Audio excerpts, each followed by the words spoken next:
Thank you, Senator Britt. Senator Capito. Thank you.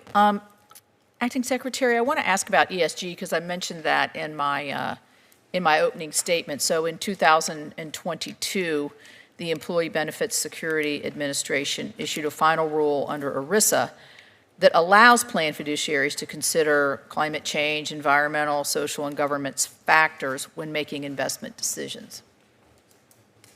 What brought that decision forward, and was that a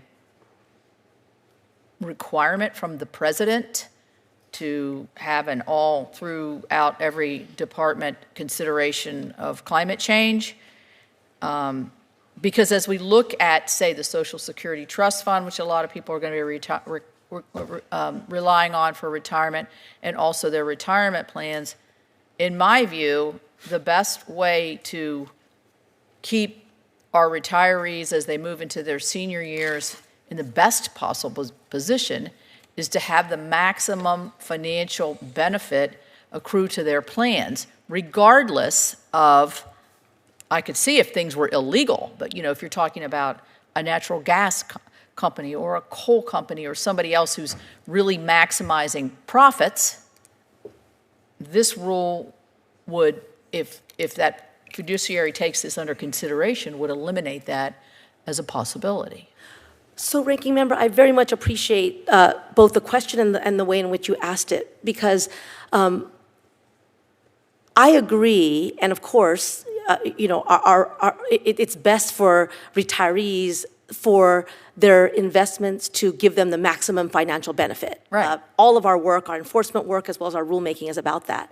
This particular rule is consistent with that in that it does not mandate, but it does allow an investor to take into account ESG factors, especially because, and I was just in a meeting about this with many investors who actually make these decisions, sometimes when those factors, labor principles, right, environmental, valuing environmental outcomes, those factors actually make an investment more profitable. And so what our rule did, the prior administration took away the ability to consider those factors, said that you can't look at them. Our rule restores the ability for someone who's making those decisions to look at all of the factors that will help them to decide what is going to be best for the actual retiree. In my opinion, this really politicizes a really important part of our financial fabric in this country.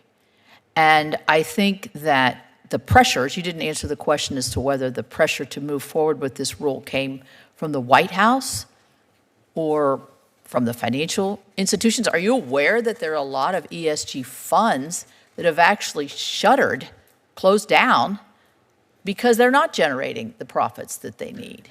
So who made the decision to move forward on this? Was this a decision you made, or the former head of labor, or was it made in the White House? Well, so Ranking Member, if I could just say again, respond to that. The politicization occurred in the prior administration when it said you cannot consider them. The point about being able to consider all factors is something that we heard from those people, financial advisors, those making those decisions, that they wanted to be able to consider all factors, but because of the prior administration's rule, they were afraid to do that, even when it would be in the best interest of the accounts, in which it would result in the maximum investment return. So our rule was really about more flexibility. In terms of who made the decision, again, we went through the process for rulemaking that we always go through. We are thoughtful, we are judicious, we take comments, we listen to them, we respond to them, and then we produce something that we believe is in the best interests of, in this case, not just the account holders, but also those who asked for more flexibility in their decision making. Thank you.